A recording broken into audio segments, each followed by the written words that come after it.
बोलू काय करू राहिले तुम्ही? इकडे या लवकर, काम आहे तुमच्यासोबत, अर्जंट महत्वाचं. शिवानी 5 मिनिट झालंच माझं.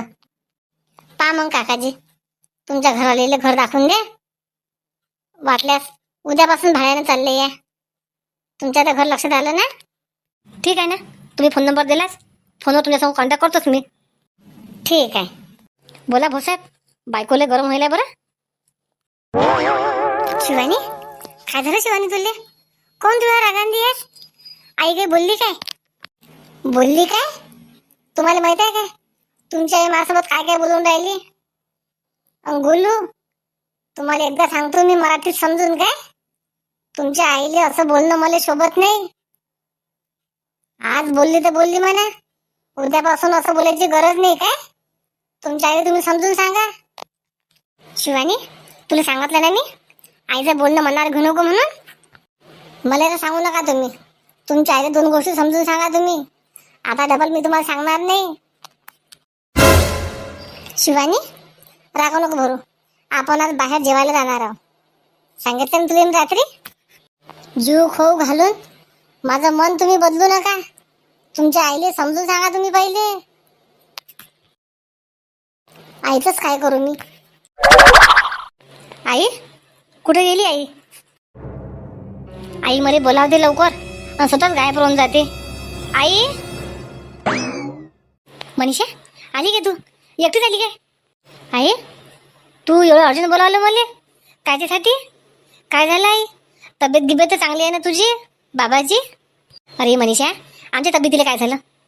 मी तुम्हाला दोघाईले वर जेवायला सांगत होते अक्षय तृतीयेसाठी उद्या. खरंच काय आई? बरं बरं, मग तू फोनवर सांगू शकली असते आई. मी किती कामात होती माहिती आहे का तुले? मनीषा बस ना, मी काय कामच करत राहायची काय?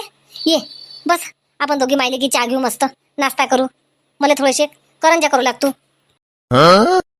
आई तुला माहिती आहे आई, माझ्या मागा किती दगदग आहे तर, मला तू करंजा करायला लावता. माझ्या जीव तर लागेल काय करंजा करायसाठी आई. चल येतो मी. मनीषा कशी करते बेटा तू? पहिले तरी राहायस, आता तर अशीच येतं अशीच जातं मनीषा. आई आरामात येईन एखाद्या दिवशी. कायच करू मनीषाचं, इन करते, याचं नाव नाही घेत. आता मनीषाला उद्या दोघे नवरा बायकोले मस्त वर जेवायला आणतो मी अक्षय तृतीयेचा. चल आता, सुनबाई येईपर्यंत कोणी कामात पडत नाही. जे करायला लागते ते एकटीच करायला लागते सगळं. मस्त घरी चोरून घेऊन गेली ती शेवळ्या. मला माहित आहे ना ह्या शेवळ्या तुया नाहीत म्हणून. सविताचा स्वभाव ना कधीच बदलणार नाही मरेपर्यंत. बापरे, शांता काकू शेवळ्या काय विकायला नेल्या होत्या की काय? नाही नाही मनीषा, विकायला नव्हतं नेलं. मनीषा तू कुठे फिरून राहिली? काही नाही काकू, काम होतं मला महत्वाचं आईच्या घरी. आईच्या घरूनच येऊन राहिली मी. आता झाली काय तयारी अक्षय तृतीयेची? आता तयारी चालू आहे बाई, कामं करणं चालू आहे, काही श्यामा करणं चालू आहे, काही उन्हाळ्याचे कामं करणं चालू आहे. तुला माहीत पडलं असेल ना मी शेवळ्याचा धंदा लावला म्हणून. हो काकू, मी शेवळ्यासाठी गहू करून ठेवले, पण मी म्हटलं तर अक्षय तृतीय होऊ द्या, मग तुमच्या घरी घेऊन येतो मी गहू. ओ बाई गहू नाही घेत मी, त्याचं पीठ पाहिजे बरं, नाही तर गहू घेऊन येशील माझ्या घरी.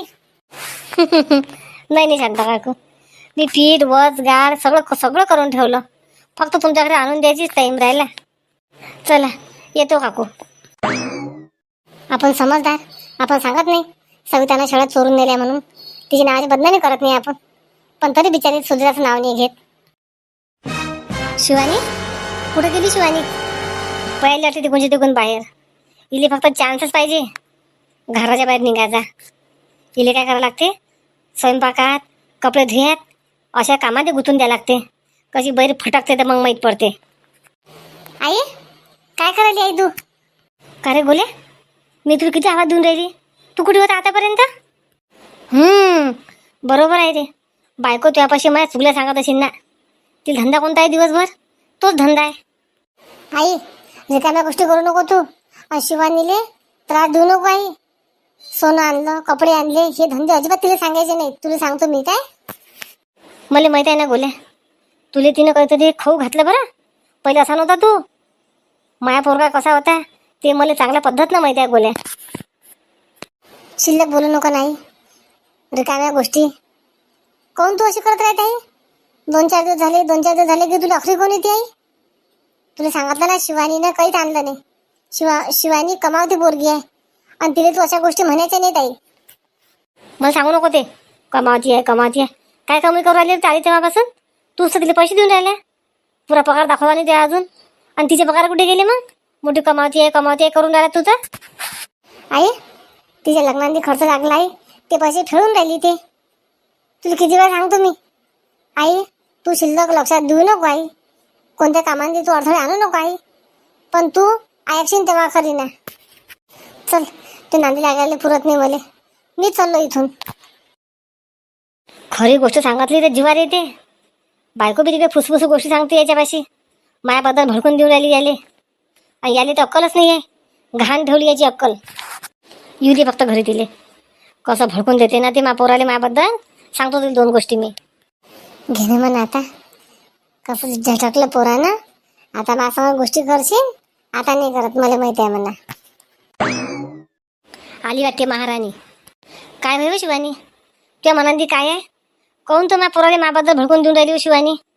हा, आमच्या मायलेकाची भांडणं लावता का तू? तुला खुशी वाटते काय आमच्या मायलेकाची भांडणं झाल्यावर? आई, मला खुशी वाटत नाही, पण तुम्ही माझ्यासोबत का बरं भांडण करून राहिला तुम्ही? तुम्हाला माहिती आहे ना माझं लग्न कसं झालं तर? ते सांगू नको मला काय आता. सांगू नको मला. आता फक्त मला पैशाचं म्हणून पाय. नाही तुला जेलात टाकीन ना. या ना आजी मनीषा नको म्हणून. काय म्हटलं वा? काय म्हणाली तू? मला धमकी देता काय तू जेलात द्यायची? हा, धमकी देऊन राहिली का तू? तुला सांगतो मी भेणारी बाई नाही आहे बरं. भेणारी नाही तर मग गुण करून दाखव. किती अर्काट पोरगी आणली काय माहीत. किती अर्काट असायले. हे संदीपली अक्कल नाही ना. कोणाशी लग्न करावं, काय करावं, कावर करायचे सांगा लग्न करायसाठी. मला काय माहीत. मला वाटतं तिचे मायबाप देतील मागून आणून. मायबापानं तर तोंड नाही दाखवलं हे घरी आली तेव्हापासून. इले म्हणून काय आहे, आपलाच तर बैल आहे. एक गोष्ट ऐकते तिच्या म्हटल्यानं. त्यानं जर म्हटलं ना त्या बापाच्या घरून हे आण ते आण, तडक पळते आणण्यासाठी. पण आपलाच नंदी बैल आहे ना. अरे गंगाबाई, इकडे आहेस का तू? मी तुला किती आवाज देऊन राहिली. झालं ना त्या शेवळे? घेऊन जा ना संध्याकाळी. ठीक आहे शांताबाई, घेऊन जातो आज. चल मग गंगाबाई, येतो. दुकानावर चालली होती. चलता तुझ्या घर तर रस्त्याने मॅडम तुला सांगून द्यावं शेवळ्या झाल्या म्हणून. चल मग संध्याकाळी घेऊन जा. चला मंडळी, उद्याची अक्षय तृतीया. सगळ्यांना अक्षय तृतीयेच्या हार्दिक हार्दिक शुभेच्छा. व्हिडिओ पूर्ण पहा. चॅनल लवकर सबस्क्राईब करा. ज्यांनी चॅनल अनसबस्क्राईब केलं असेल त्यांनी पण सबस्क्राईब करून टाका. चला आपण भेटू नवीन विषयासोबत नवीन भागात.